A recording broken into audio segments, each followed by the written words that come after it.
kamu pucat lagi. Kenapa sakit? Mikirin Rena ya? Udahlah Nia, kamu nggak usah mikirin dia. Nanti kalau kamu sakit bagaimana? Enggak, Bu. Nia nggak apa-apa kok. Bener nggak apa-apa. Sore, Nek, Bu. Wah, mau masak apa nih kita nanti malam? Masak apa, masak apa? Hari begini, susah begini, kamu masih sempat mau makan apa? Ya tuh.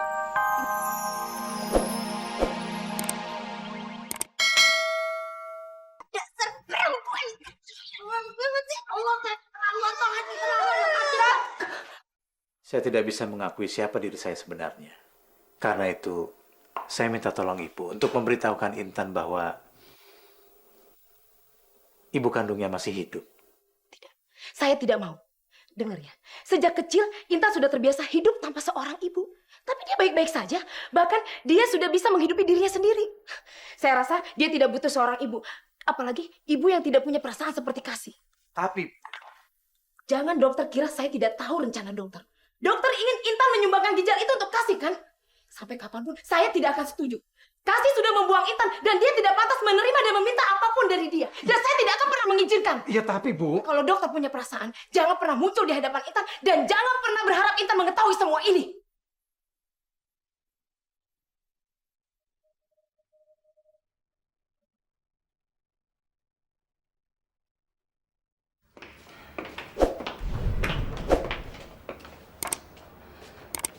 Kalian rapiin rambut dan baju kalian dulu di kamar mandi. Setelah itu, baru keluar. Iya, Bu. Permisi.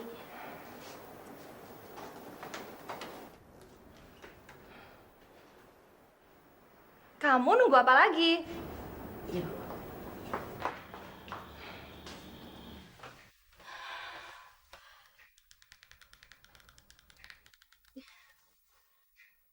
Udah enakan sayangnya. Oma udah lega. Tadi Oma takut. Ambil minumnya sama Oma yuk. Oma haus. Oma haus. Halo Kak Numi. Rangga gimana Kak? Kamu tenang aja, Tan. Rangga udah baikan kok. Demamnya juga udah turun. Aduh syukur deh kalau gitu. Makasih banyak ya Kak ya. Ya dadah Kakak.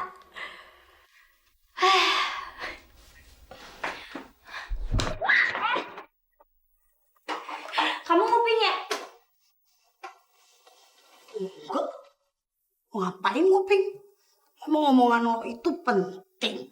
Ya nggak bisa disalahin sih, kuping kamu gunanya emang hanya untuk nguping kan? Maksud lo? Kamu mau kita berdua dikeluarin? Udah deh, jangan cari gara-gara lagi.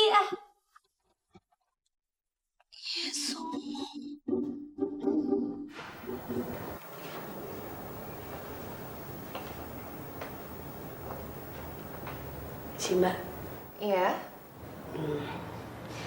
saya mau minta maaf soal kejadian tadi. Kejadian tadi memang sangat memalukan. Dan saya nggak nyangka kamu bisa berbuat sekasar itu. Ya, tapi saya ngelakuin itu karena ada sebabnya, Mbak. Saya sengaja ngomong ke Mbak Tisa duluan sebelum saya ngomong ke Bu Ina. Memangnya ada apa?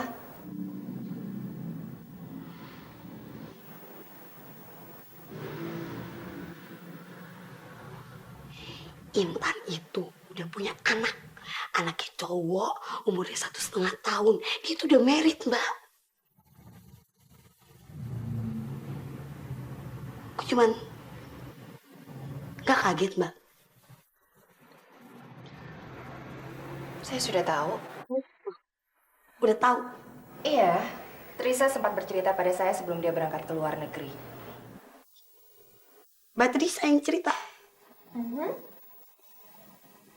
Dan saya sendiri menyuruh Intan untuk merahasiakannya, supaya kejadian tadi gak terjadi. Lia. Intan itu bukan hanya punya anak, tapi dia juga punya suami yang udah meninggal. Dan sekarang, dia membesarkan anaknya sendiri.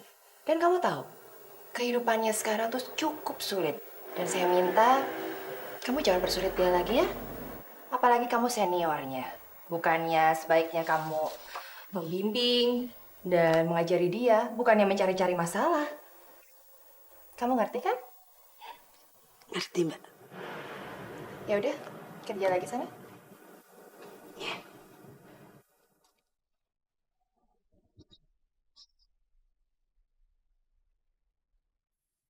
Gila. Gila bener dokter itu. Saya tidak bisa mengakui siapa diri saya sebenarnya. Karena itu, saya minta tolong ibu untuk memberitahukan Intan bahwa ibu kandungnya masih hidup. Dia pikir karena aku dari kampung lalu bisa dibodohin begitu aja. Begitu? Enak aja minta aku bilang pada Intan tentang ibu kandungnya. Kebetulan istri saya menderita gagal ginjal. Sebenarnya gagal ginjal itu bisa disembuhkan melalui pencakokan. Tapi agak sedikit sulit, Bu. Karena kita harus mencari donor ginjal yang sangat cocok. Aku nggak sudi. Biarpun selama ini Intan sering merepotkan, tapi gimana pun dia tetap keponakanku. Aku nggak akan biarin dokter dan perempuan sialan itu manfaatin dia. Kurang ajar. Au! Au! Tapi untungnya aku udah maki-maki dokter Franz. Biarin aja. Biar dia kapok dan gak berani nemuin aku sama si Intan lagi. Tapi terus gimana dengan kerjaan aku di rumah sakit? Aku gak boleh kerja lagi di sana. Kerjaan itu kan dari dia. Aku gak mau utang budi sama dia. Tapi kalau gak kerja di sana, aku lalu kerja di mana?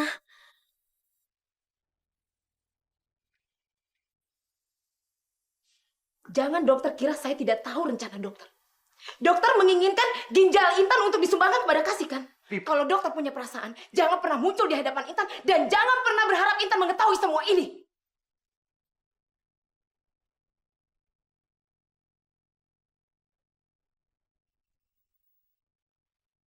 Apa aku harus lepasin pekerjaan itu? Tapi cari kerjaan sekarang kan susah. Kalau nggak ada kerjaan, aku harus makan apa?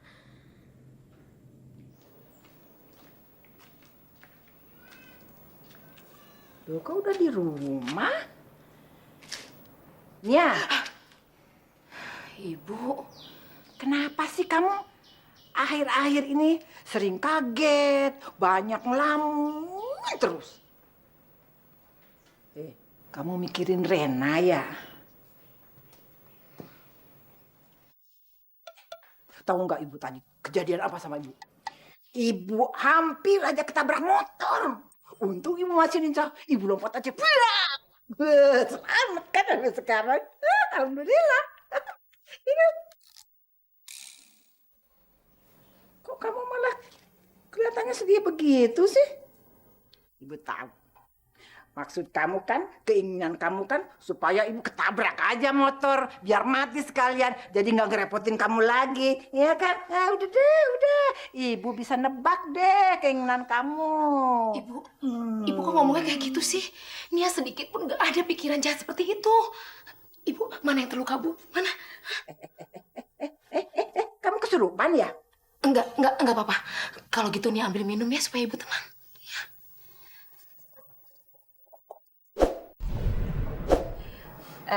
Oh ya, Ger. Aku pingin tanya sesuatu tentang Intan. Intan? Kenapa? Enggak, aku tuh cuma heran aja ya. Dengan kondisi dia yang seperti ini, kenapa sih dia masih mau tinggal di rumah tante dan om kamu? Oh, soal itu. Ya om mama tante kan udah nganggap dia sebagai bagian dari keluarga kita. Ya, mungkin karena itu dia masih tinggal di situ sama kita.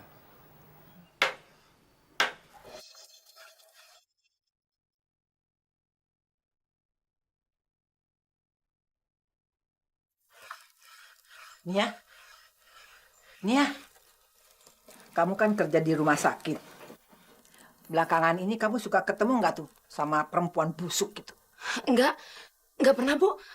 Ibu kenapa? Kok tiba-tiba nanya perempuan itu? Ibu sejak ketemu dia, jadi pikiran terus, gelisah terus. Sampai tidur aja ibu nggak bisa. Nia, kalau kamu ketemu dia, kamu bilang sama ibu ya? Iya, Bu, iya.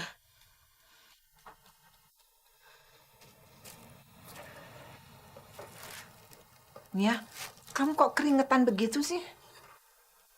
Muka kamu pucat lagi. Kenapa sakit? Mikirin Rena ya?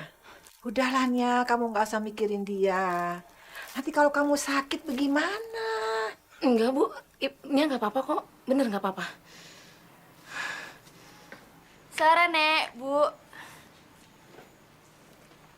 Wah, mau masak apa nih kita nanti malam? Masak apa? Hari begini, susah begini, kamu masih sempat mau makan apa? Lihat tuh.